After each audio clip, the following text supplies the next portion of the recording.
But when we do have the power, if we're oppressing, if we're shouting down, if we're not including, if you're in charge of the dress code, change it. If you are the head of HR and there are ways that you can make life easier for working mothers and families, then be the advocate at the table and don't say, well, I had to do, when I didn't have this when I was there, so you have to pay the same dues. Right. Be the change. Yeah, be the change, and you don't want everybody to have to pay your dues.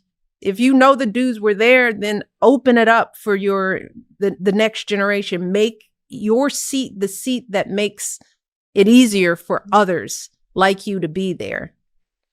Something as you're saying that, to bring men into this conversation, which I was watching your speech in 2016 today, when the whole speech was really about women, and you were, there for Hillary. And it was such a beautiful moment because you're like, and men listening. And I think sometimes I don't want ever to have men leave the conversation and be like, oh, I guess that's not about me. Yeah, it's not about me. And it's us against you. And it's a whole thing. So I think to bring men into this conversation, you've talked about some really important male figures in your life. You've talked about your father, your brother, your husband.